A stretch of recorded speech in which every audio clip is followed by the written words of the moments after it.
Welcome back to Channel 99 News. I'm your host, Ryan Connors. And I'm one of the sports guys, Dalton Cowan. Here it goes again. Another week, another show. And we're starting off with international news. The United Nations General Assembly has overwhelmingly adopted a resolution to end the U.S. embargo against Cuba. It is the first time the resolution is adopted without a unanimous vote. It is also the first time that the United States has abstained from voting on this resolution. The U.S. ambassador at the UN, Samantha Powers, spoke to the GA about it. Cuba's Foreign Minister, Bruno Rodriguez, said that the U.S. decision is a positive step, but regretted that this policy remains a reality. After a long 4-year wait, Apple is finally rolling out a new Mac computer.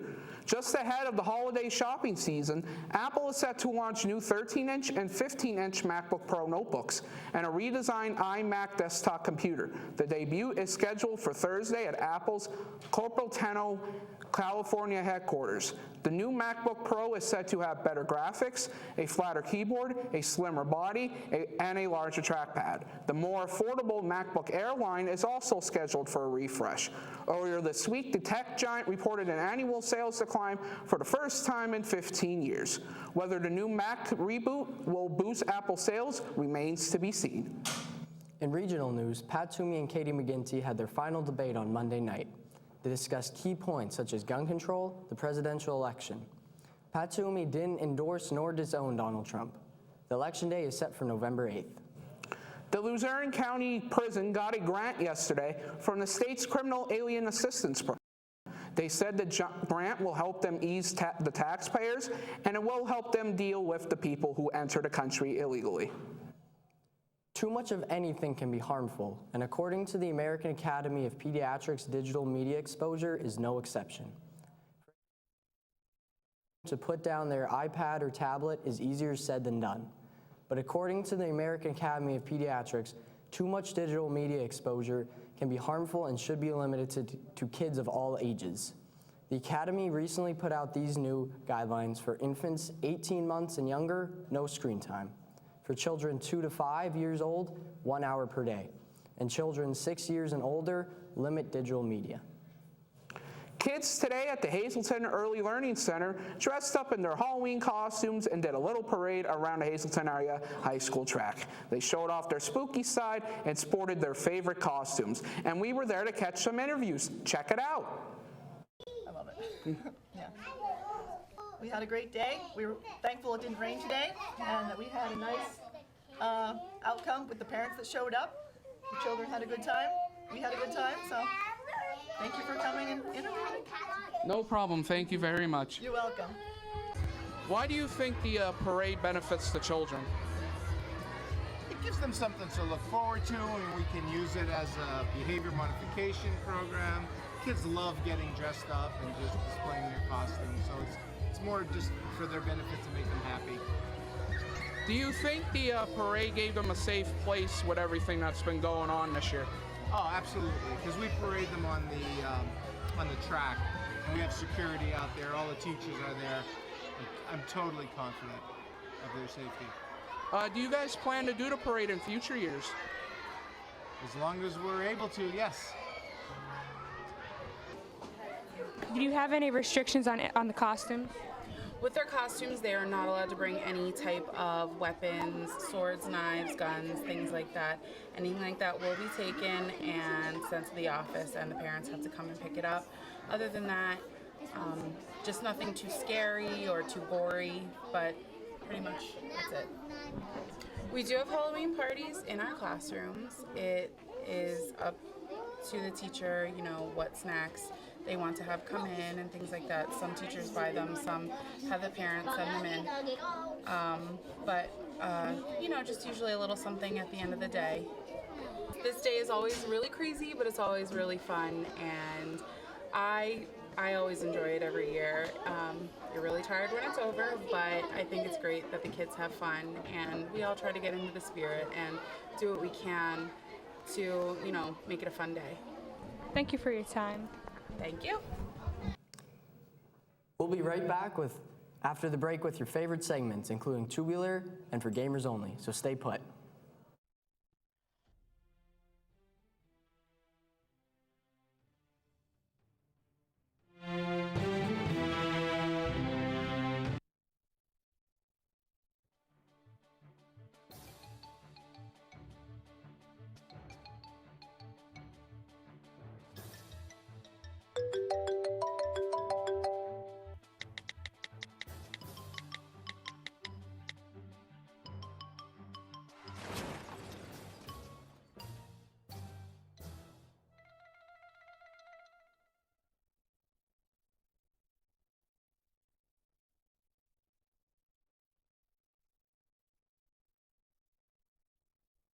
Morning, Gary. We are GetSchooled.com. You want a college education, don't you? You know you do. Yeah, but I don't know where to start. That's why we're here. We're free, handsome, I think we're breathtaking. and here to guide you through every step of the way, starting with attendance. Gary, financial aid forms. Biology homework, G. I got this. Is that Bran?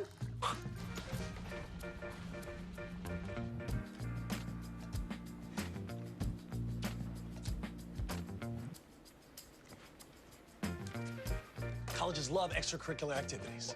Chess really isn't my thing. I got this. Doesn't matter. Go ahead. Picking a college, man. You and us. We go together like tacos and Tuesday. And I love tacos. Fire and ice. Those don't really go together. Go to GetSchooled.com for more info.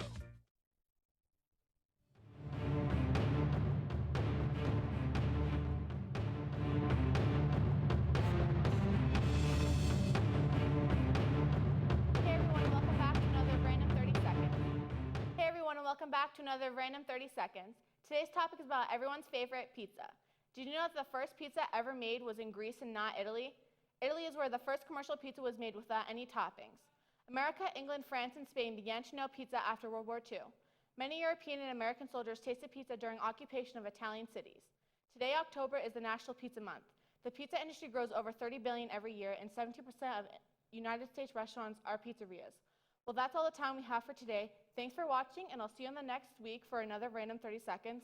And be sure to stay tuned for Tubular. Hello to all of our fellow YouTubers. Today we'll be talking about Marcus Butler. He was born on December 18th, 1991 in Shoreham, England, and is 24 years old. He's an English YouTuber who has gained over 4.6 million subscribers while sharing his life with all of us. His very first videos on YouTube were clips of his soccer matches. He wrote a book called Hello Life, which is the Sunday Times #1 bestseller. Let's talk about his family life. He has two sisters and he dated Naomi Smart, but they broke up in December of 2015. He is now dating model Stephanie Geisinger this year. He became known for his signature gelled hair and black-rimmed glasses. His personality is amazing as he is extremely comedic, sweet, generous, and he cares about his fans. His fans are everything to him. Well, that's all for today. See you all in the next episode of Tubular. And don't forget to stay tuned for Quentin for Only Gamers.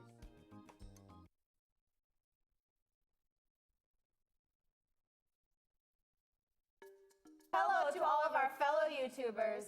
Today we'll be talking about Marcus Butler. Hello and welcome to 4 Gamers Only, the show where I explain various things about video games. Today I'll be telling you about Sega's newest game, Yakuza 6, the 7th game in the Yakuza series. For those who don't know, the Yakuza series is an open-world beat-em-up series where you play as Kazuma Kiryu from the Tojo clan, an organized crime organization. The franchise had relatively great sales in 2005 with its great action and overall playful mood. In Yakuza 6, Kiryu returns to the criminal underworld after ending Yakuza 5, where the patriarchs of the rising Tojo clan set fire to the Little Asia orphanage. Kiryu is forced into one last bloody fight against his rivals. Yakuza 6 will be releasing in Japan on December 8th, and while there's no announcement of a US release, Americans will be able to enjoy Yakuza 0 on January 24th, 2017. That's it for this week's edition of 4 Gamers Only. Tune in next week where I'll talk about something else.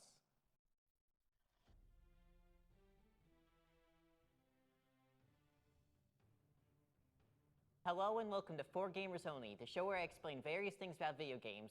Today I'll be telling you about Sega's newest game, Yakuza 6, the 7th game in the Yakuza series. For those who don't know, the Yakuza series is an open-world beat-em-up series where you play as Kazuma Kiryu from the Tojo clan, an organized crime organization. The franchise had relatively great sales in 2005 with its great action and overall playful mood. In Yakuza 6, Kiryu returns to the criminal underworld after ending Yakuza 5, where the patriarchs of the rising Tojo clan set fire to the Little Asia orphanage. Kiryu is forced into one last bloody fight against his rivals. Yakuza 6 will be releasing in Japan on December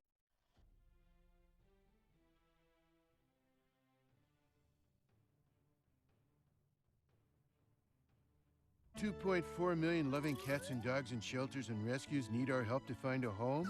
Let's go to the shelterpetproject.org and meet a few who are in a shelter near you. Harlow, oh, she's one great listener who loves to hear all your stories. My kind of cat. Cerulo is a sweet, goofy boy who's eager to please. Sounds just like another dog I know. So go to theshelterpetproject.org, search your local shelters and rescues, and go for a cuddle with your next best friend. Adopt.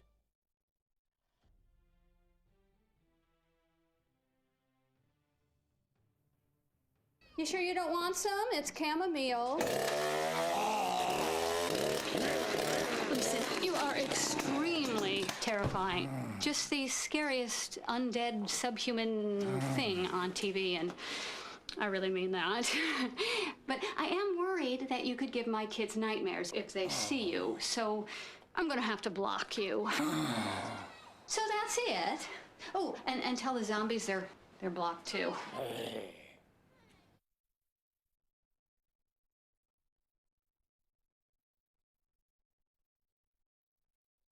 All right, you ready for some baseball trivia? Let's do it. What year produced the most no-hit games in the big leagues? 7 no-hitters in 1990. Wow, that's right. Now a question that's not trivial. How many children will witness bullying this year? Huh. The answer? 3 out of 4. 75%? That's Wow. right. How many of them will say something? Kids want to help, but don't know how. Teach them how to stop bullying and be more than a bystander at stopbullying.gov.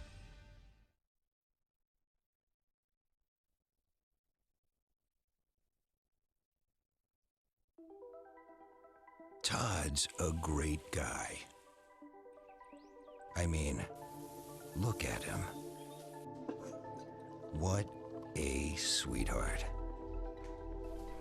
Attaboy. Wait, Todd, what are you doing? How totally selfish and un-Todd-like of you. Come on, Todd. Come on, man.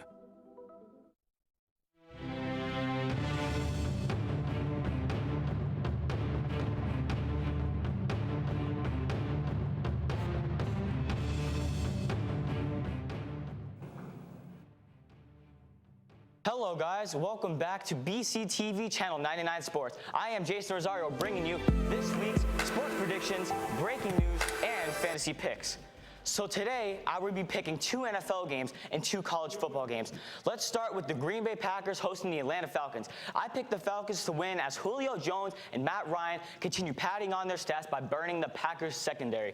The Dallas Cowboys and the Philadelphia Eagles on Old Halloween Eve. The Cowboys look to put the fear in Philly as they're trying to beat the Eagles with a spectacular win on their way to win the NFC East.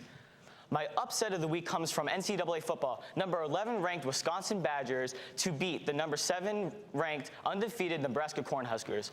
My game of the week will be the number 3 ranked Clemson Tigers beating the number 12 ranked Seminoles as the Tigers look to continue their winning streak. Next are my World Series predictions. I think the Chicago Cubs will beat the Cleveland Indians with a series win of 4-2. The last time the Cubs won the World Series was in 1908, and the Cubs look to lift the curse of the GOAT. My breaking news for this week is quarterback Ben Roethlisberger from the Steelers had a successful ACL surgery and will most likely be out 2 to 4 weeks, but is hoping to be back for Week 9 against the Ravens. Arian Foster will be retiring now due to yet another injury. The 30-year-old running back played 8 years in his career and had a total of 6,527 yards and 54 touchdowns. Due to domestic violence investigation, kicker Josh Brown has been released by the New York Giants. Now, Jason's fantasy picks. My waiver wire pickup is the wide receiver and running back from Green Bay. His first start, he got 60 yards rushing and 66 yards receiving. That's Ty Montgomery. Now, to start him, running back LeGarrette Blount from New England. He has 8 touchdowns on the season, and I am expecting 100 yards and a touchdown from him this week. Sit tight end Hunter Henry for San Diego. He is going through a concussion protocol and will likely be out for Sunday's game against Denver. Another sit-em, running back Ryan Matthews from the Philadelphia Eagles will get shut out by the powerful, fearsome 5-1 Cowboys and their defense. Lastly, guys, let's take a moment of silence for a fan who died Monday night's game, Broncos and Texans.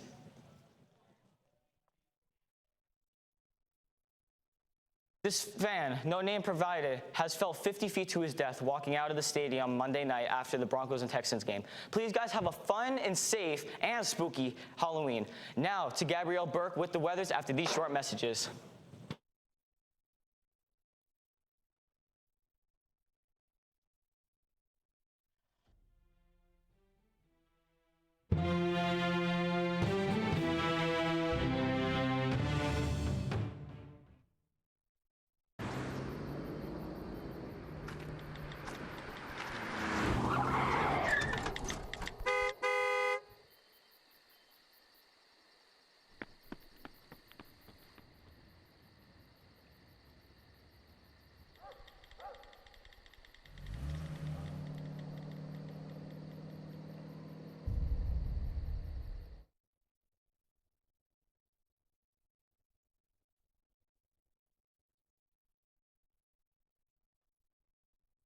I'm NASCAR driver Jamie McMurray, and my niece has autism. Learn more at autismspeaks.org/signs.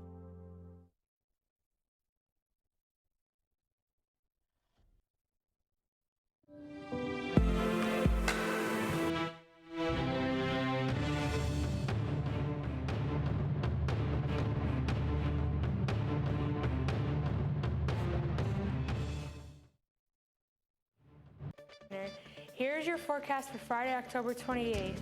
Currently, the temperature outside is 43 degrees with 0% chance of precipitation. The high for today is 47 degrees and the low for today is 33 degrees. It's a very cold and windy day out today. The gusts of winds are going to be up to 6 miles an hour and traveling north.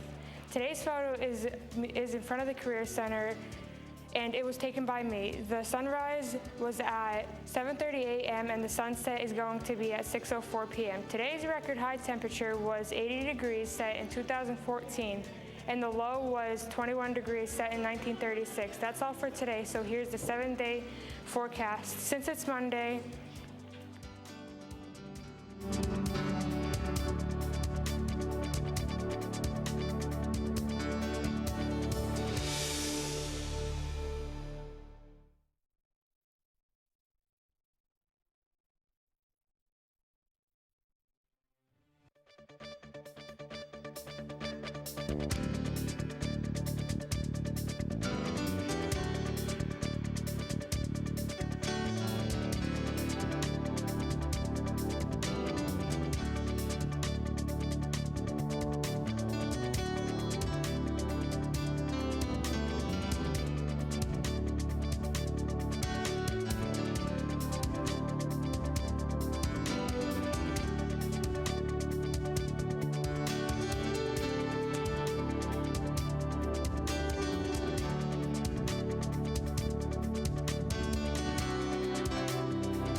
Oh gosh, it's finally cold. We avoided as long as we could, am I right? Yeah, I guess, but that means sweaters and hot foods, though. All snowed in, probably keeping yourself busy with social media. Between the selfies, be sure to check us out and follow us on Twitter, Facebook, and YouTube. From all the sports team and the weather team, have a good and safe weekend, everyone, and happy Halloween. Join us in next time for more news, segments, interviews, and weather. See ya.